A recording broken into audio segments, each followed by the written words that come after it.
All right. Hello, everyone, and welcome to the New Paradigm podcast with myself, Lotfi Drift, and Eli Wilde with you today. So if you don't know who Eli is, he's been crushing in sales over the past 10 to 20 years, working directly with Tony, his number one sales guy, and closed more than $100 million in sales for him.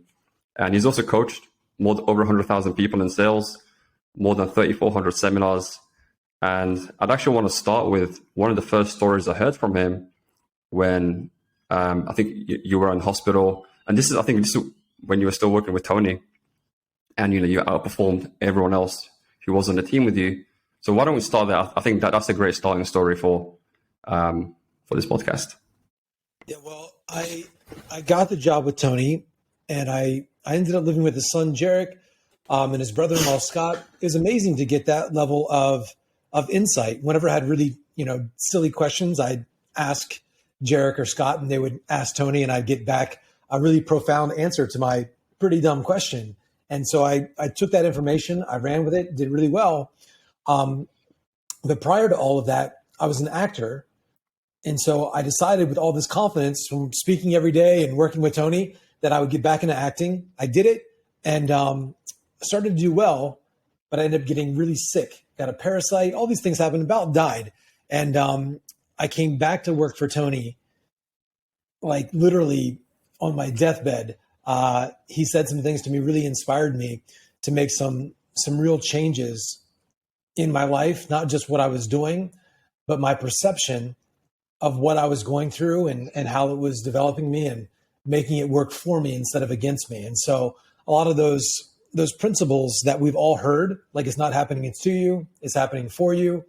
Like we hear these bumper sticker statements and we hear these sound bites from coaches every once in a while. And, like we get it, but it's like, whatever. Tony, coached me and made it very real for me. And in 2010, when I came back to work for him, he was my coach, and I got a lot of, attention from other people in the community there that really helped me a lot. And essentially that year, Tony had done kind of like a contest, and the top person in each division of the company got to go to Fiji. But if you broke all these records and did this unbelievable thing, you got to stay in Tony's old house, eat dinner with him every night, play golf. You got to basically live the dream, because everybody who works for Tony is like a huge Tony fan. Like it's a sense of mission and purpose, and we just love the guy. He's an amazing guy. But I was still really sick.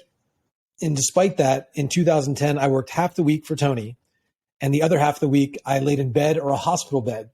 So I worked about 60% less than everybody there, but was still able to, be the top salesperson. And so he created an award based on my performance, took me to Fiji, where I got to ask him even more silly, dumb questions. And he was so kind, so sincere, not just his answers, but his way of being massively changed my life and gave me a standard as to how I wanted to be and show up in my life for these people. And some of those conversations we'll get into here, because they've changed my capacity to be influential for people, not just sell them into something.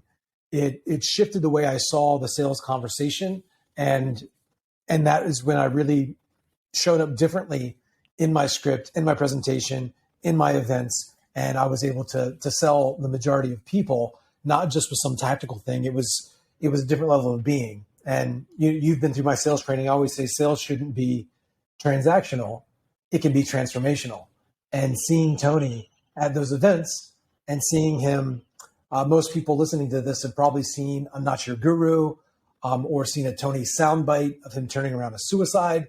I remember having these light bulb moments thinking, if this dude can turn around a suicide, I wonder if I could use these same techniques to turn around sales, if I knew the steps. And so it's been my mission to kind of unpack everything based in Gestalt, Rogerian, NLP, what Tony's done, and put that into a sales conversation, which connects and converts. And so that's what we do. Yeah. So I think just to follow up on that, because you mentioned you went with him to Fiji, and I remember you mentioned this as well a while back, where I think this is where you learn about postures, I believe. If we can go on that, because I think that was super interesting for me as well, to learn about the types of postures. And Yeah, 2010, Tony had taught this concept at a sales training. He went really deep on it, and he talked about just kind of how we need to be energetically on sales calls, on our presentation. And he said that he really learned a lot of it. And he, Tony has mentors. We all have mentors. And one of his mentors is, or not mentor, but aspirational figure a lot of us look up to, was certainly for me as a child, was Bruce Lee. And Bruce Lee, he studied all the different disciplines, and he kind of put them together, and he found his own way. Jeet Kune Do is the way of no way. It's like this way of using what's there and to make this real for people. So this isn't just a practical concept. It became two main skills that we train on: sensory acuity and behavioral flexibility. So we need to be hyper aware of what's there, move energetically, and use new tools, be flexible in our approach, but be sensitive to what's there. And this main concept of postures come into play. And Tony not only explained it to me then, but then we did he took me and another guy. We went to Vegas for a weekend. We did fight training with the Navy SEALs. We shot machine guns. We just had a boys' day, and Tony really instilled, that's when I really got it on a different level. Because you get things, you can understand something intellectually, and then it's a whole different experience when you get something physically, like it's in you. It's like a part of you. It's like your arm is part of you. I don't think about moving it. I just move it. And when you're always conscious of these tools, and most people get to this intellectual level where they say, "Oh, I understand." But they understand something, but they haven't mastered it. When you mastered it, it's just it's just you subconsciously move your arms when you talk. It's just like something becomes a part of you. And he did some exercises with us there and brought a different level of depth and awareness into these principles, and said that this is probably one of his most powerful techniques that he uses. And once I got it, I really got it, my sales doubled almost overnight. And this concept of postures is simply this: there's three core postures that we speak through. One is superior. And when you see a lot of, gurus on stage, they kind of talk down to the audience. And when you're superior to people, you're talking down to them. And if you've got an audience that's, when I started out, I was in my mid-20s. And if I'm coaching a group of millionaires and I'm coming off superior, they're going to be like, "Get the F out of here. We're going to butt heads." And so two people cannot occupy the same posture simultaneously. And so I'd enter into these conversations, and if somebody was really superior, I might immediately go inferior. But the trick of it is this, and I'll tell you the secret to it right away. Most people get locked into one posture. I don't, because I said we need sensory acuity and behavioral flexibility. So there's superior, where we talk down to somebody, we tell them what to do. Like I'm even changing my tonality right now. I might pause more for effect and let something land. There's a cadence and a tonality and a demanding, or I could be really direct with my language. So there's superior, then there's equal. And I call it the equal 80, because I spend 80% of my time equal, just talking like a friend. And I think that's where the real power is, to be equal. And you want to be like a friend. But the challenge with that is most people get locked into equal, and they think, "Oh, Laffy or Sue or Bob, they're my friend. I'll pay them later." And so equal is where you want to spend most of your time, but you don't want to get locked there. And then there's inferior, which I might praise you. And inferior doesn't mean that you're an inferior person. It's just an inferior posture. So I always remind people, inferior doesn't mean that you're weak. Like in jujitsu, you can kill somebody on your back being in an inferior position. And when you go inferior, initially in conversation, somebody else might do what? They might drop their guard, because they say, "Oh, this guy is just this way." And so I might enter into a conversation with somebody who's really superior and talking about how great they are. So, "Wow, I admire you so much. How is it you were able to do that?" And so we need to figure out a way to give people what they want and what they need. And a lot of people are starving for significance. They want to feel special. Give it to them. Especially when you have somebody with an ego, I always give it to them. So they're like, "Hey, I've done all this and this." And, I coach salespeople for a living. And people were like, I would go into a company, "Oh, you're so great at sales. Look at what I've done." And they're trying to be combative with me. I was like, "Wow, I could probably learn a lot from you too." I feel honored to hopefully be able to serve you in some way, to take my insights and just add to it, because you're already so great. So I just give it to them. I'm not going to bump heads. And you have in these sales calls or even presentations, you might have somebody get on the phone with you and they're immediately bullying you with their energy or, hey, just give me the price. And so there's obviously things that you can say to diffuse that energy, but a lot of it's just your being. And sometimes we get on a sales call and there's the salesperson who's putting people into a frame. They're being overly superior, and that creates resistance in the other person. And then you've just got this like headbutting match that goes on for 45 minutes where everybody's competing for frame control. And a really amazing book that goes into it is Pitch Anything by Oren Klaff. Amazing books. And it talks about there's always these clashes of frames. I agree with that. And I think it doesn't need to be a clash.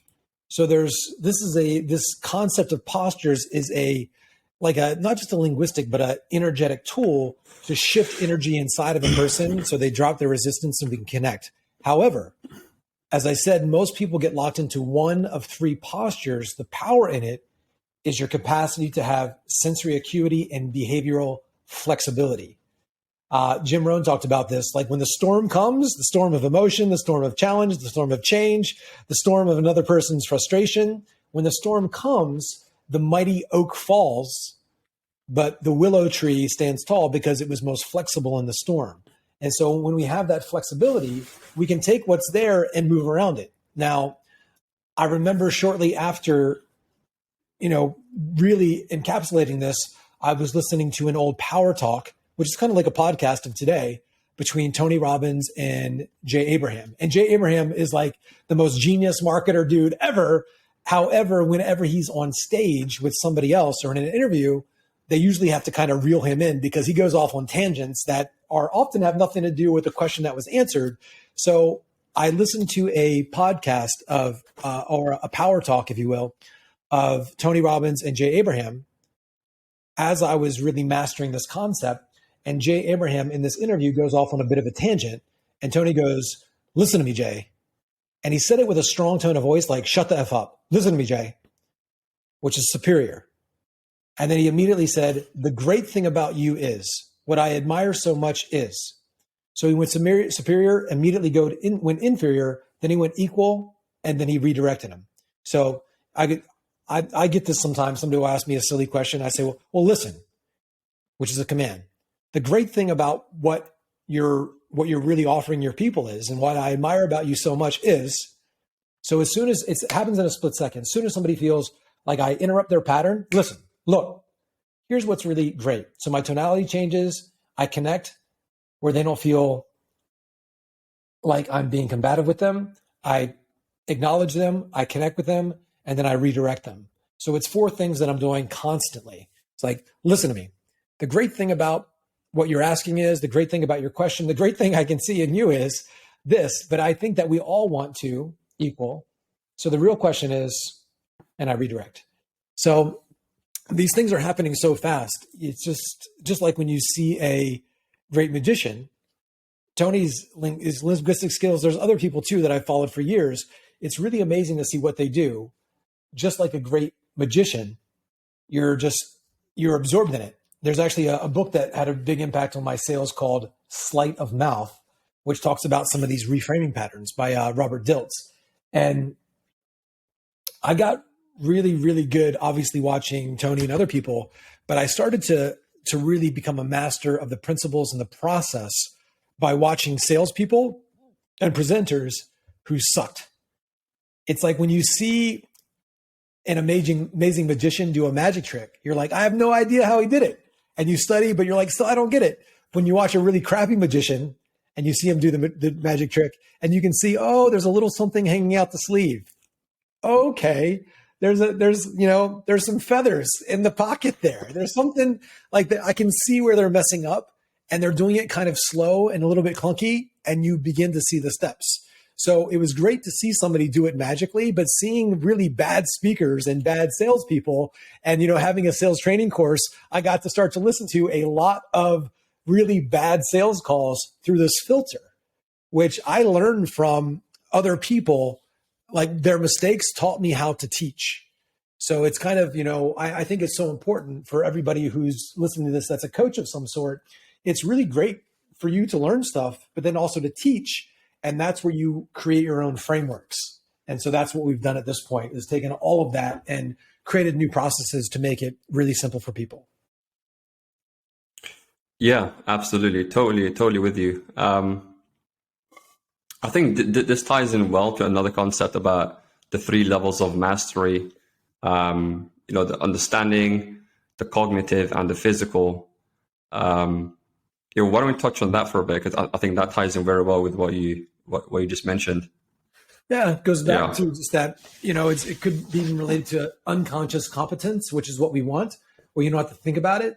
But if you see somebody who's really amazing at anything, there's something that you don't understand. And then some people learn something, they read a book on something, they see a speaker teach something, and then they get a level of understanding, which is the lowest level of mastery.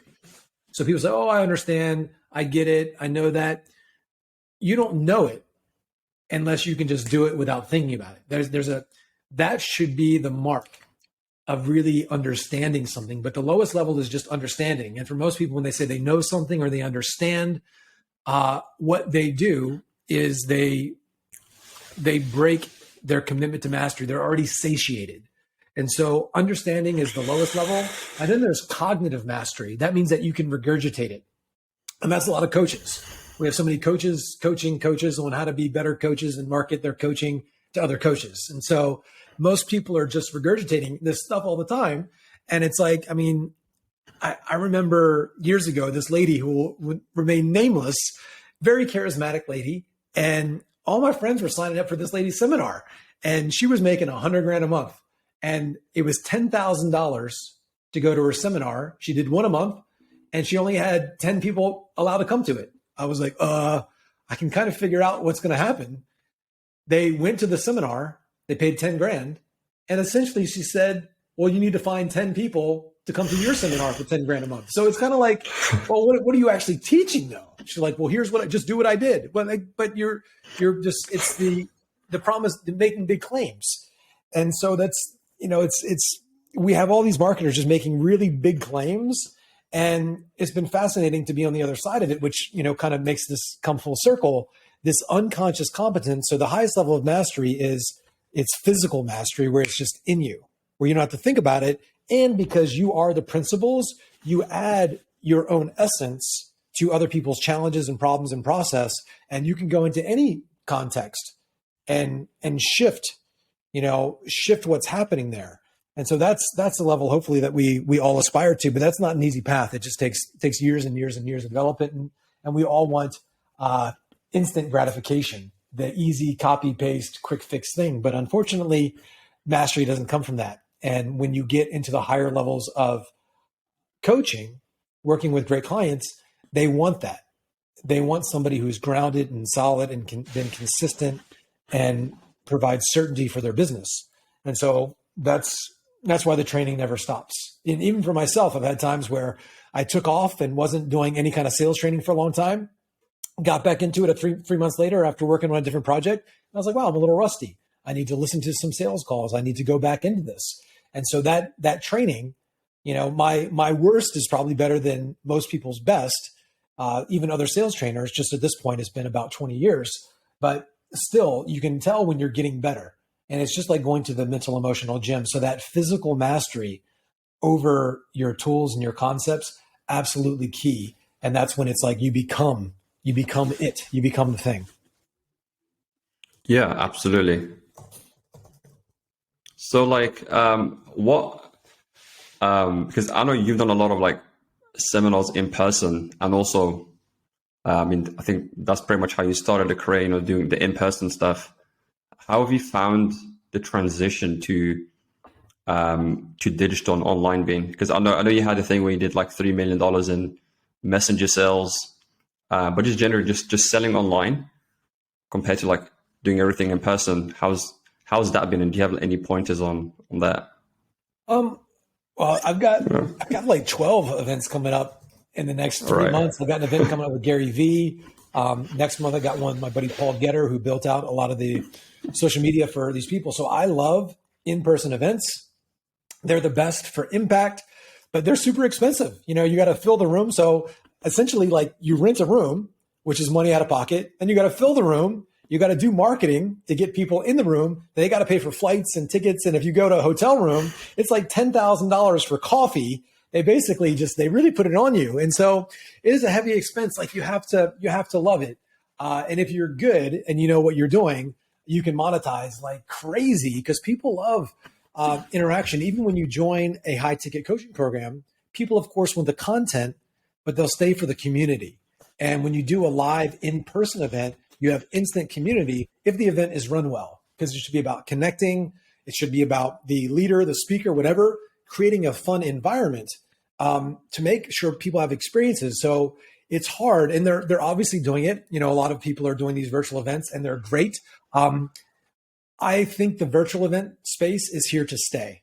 Like, even post-pandemic, who knows if COVID will ever stop? But it's definitely shifted things, and it's become great. Like, I will always have an affection for live events, but now I get to reach more people. People that would never have gotten to see me. We're doing these live virtual events now. I'm doing one a month, and I'm doing them with other people too. I did one earlier today.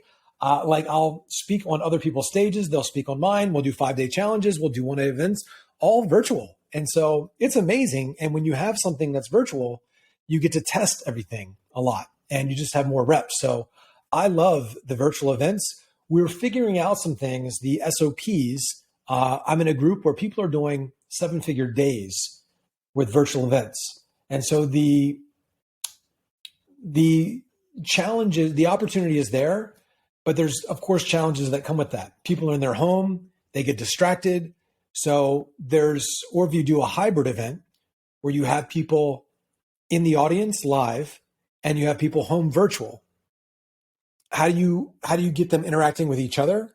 So it's all about creating community. So there's some great opportunities with it now too. And I think as we bring some of my technology into corporate. There's people working from home. There's people working in the corporate office. How do you create connection? How do you create feedback loops? How do you create teams? How do you create community? How do you really create this sense of culture within a company is absolutely key. And I think there's a huge opportunity now with the virtual events. But again, just to answer your question plainly, I prefer in person, but also it's a lot of energy to drive to the hotel, put a lot of things out. There's so much that happens behind the scenes with a live event that you don't really have to worry about as much. You still have to worry about it some with a virtual event, but it's a lot easier. Anybody can do an event now. We actually teach people one-to-many sales. It's like how to sell to a group online through a virtual event. And that's our main thing that we do now, just because it's such a huge opportunity. People have always said they want to be a speaker someday or speak on a big stage. But again, it's expensive and you got to be good and you got to travel. But now anybody can build a following pretty quick, do a free masterclass just by posting on their social media and get a handful of people, and they can begin to practice right now. So the barrier to entry is easier, which I love with virtual events. And I think it's just more accessible to everybody. So I think it's here to stay, regardless if I like it or not. Yeah, I think it's been more important as well with COVID coming along and forcing people to stay inside and flight restrictions and quarantines. I mean, comparing now to pre-COVID, like what are your tips or like your thoughts on like selling in times of crisis, like during the times that we're in now? What's the change you've seen in people's mindsets and the approaches like you've taken? So there's, kind of going back through and obviously Tony's been my mentor. So I put a lot of things through that filter, but if you're not into Tony stuff or of that world, another kind of framework for understanding people is just simply Maslow's hierarchy. And the base of that hierarchy, as far as meeting people's needs, is a need for certainty. And so we've got all these needs: adventure, growth, contribution, love, all of that. But if you and I are talking right now and there was an earthquake, like a tragedy, something happening, we would not be focused on each other. different hormones would all go through your body, like different, adrenaline and cortisol. You would have trouble focusing on me. You would be like in your body and you'd be freaking out. And so when people are in massive uncertainty and they're freaking out, they're looking for certainty. And so right now, what we have with COVID, with all of the doom and gloom in the news, they're putting people in a massive state of uncertainty. And when people are in a state of uncertainty, they're easier to control because they're looking for something solid to grab onto.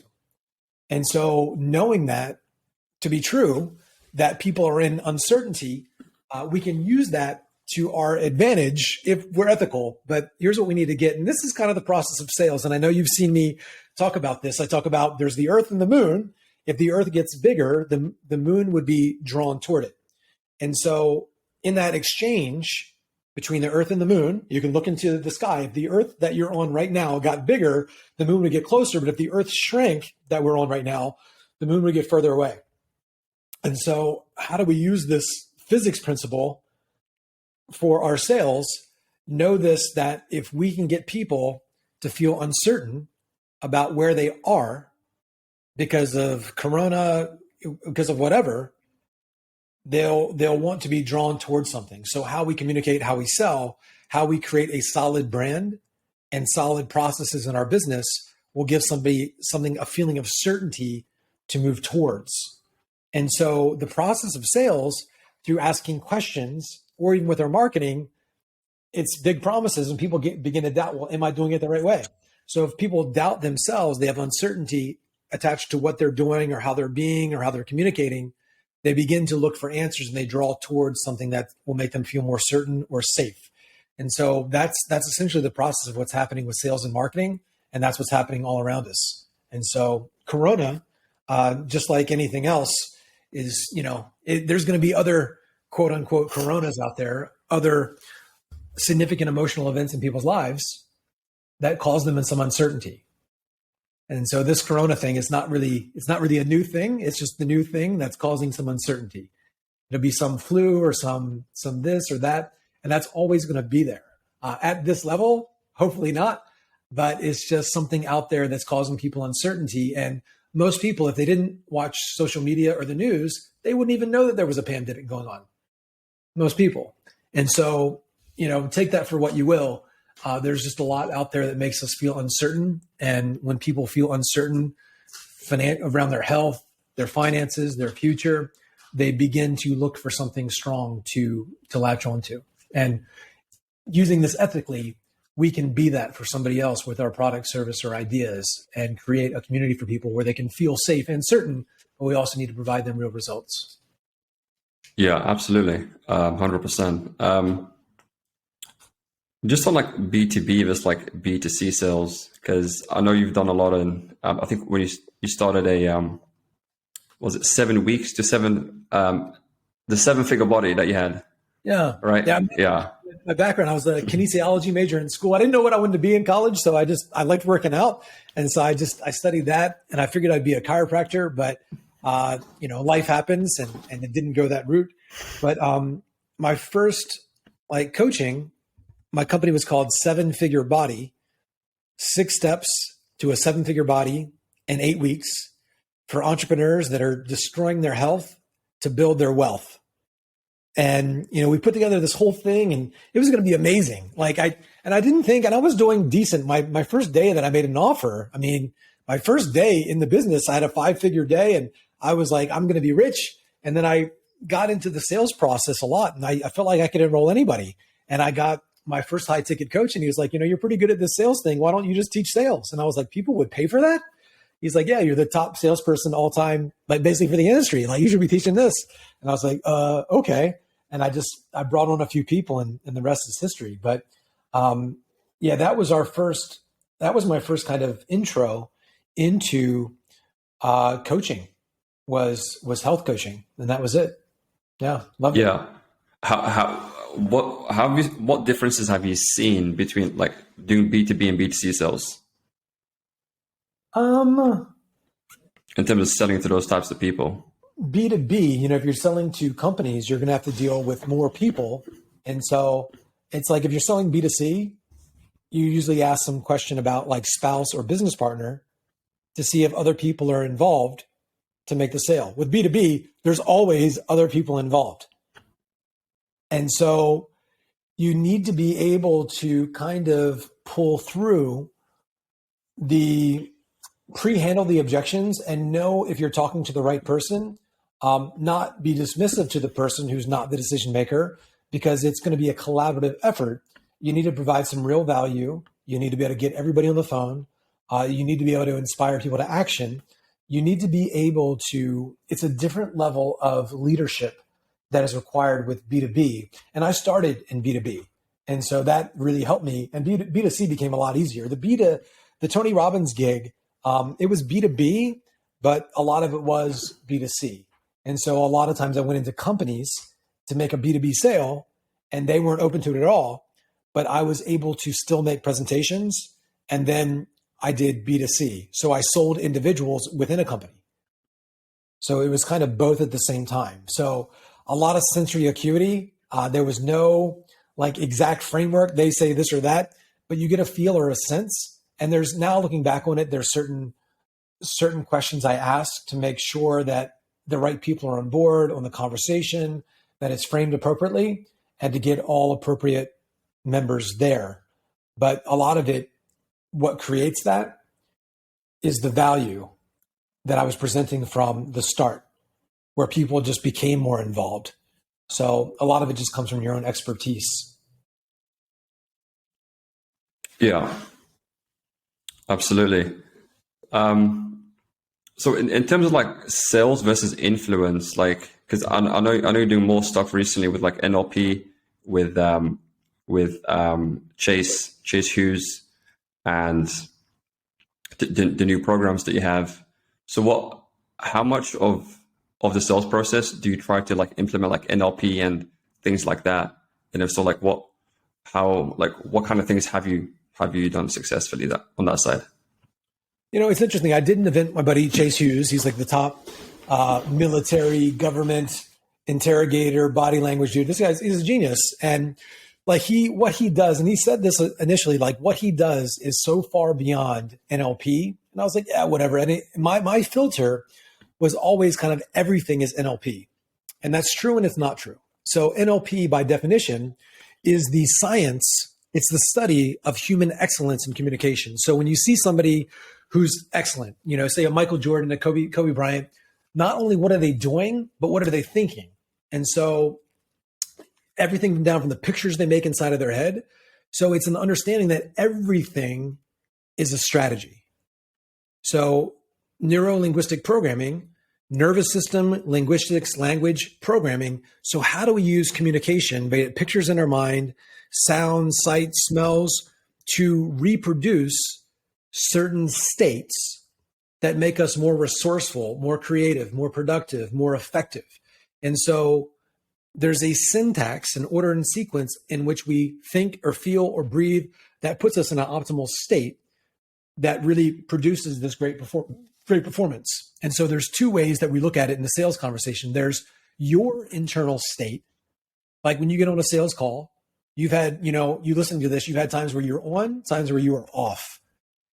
And sometimes somebody triggers you and you get thrown off. Your focus, the meaning, your breathing, there's a tightness in your chest, so your physiology's off. And so in this two-way of communication, there's your own state that we can condition. When you think of if you took the top 50 salespeople in the world, there'd probably be some consistent patterns on what they believe about sales, what they believe about themselves, what they believe about their product. So the science of excellence in human communication, it just means that what we're doing is we're unpacking consistent patterns, not just in what people say, but in how they're thinking, how they're feeling, how they're making pictures in their mind, or what we call their internal representation system, how they represent what's happening to themselves internally.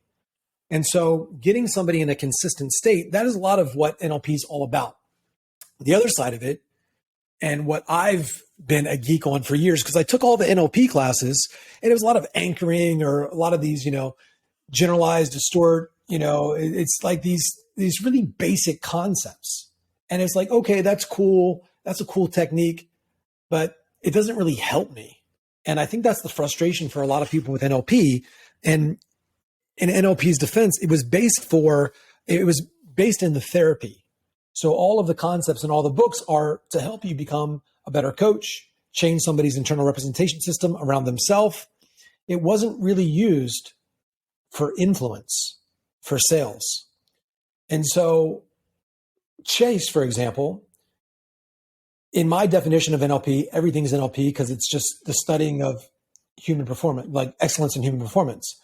But the tactics, the way in which you elicit information and redirect people, interrupt them, all that. So Chase has some next level stuff in that world. And what we've done as we've evolved all of the NLP into the sales conversation, we've advanced some different techniques and concepts that I originally pulled from NLP, but we've advanced them so far they're beyond it, because NLP's reach was more for therapeutic constructs. And so we've involved some things that relate to transferring a state into another human being. And so I always say this: what moves somebody to action are their thoughts and feelings. So every action that we take or don't take in our life is preceded by a thought and specifically a feeling.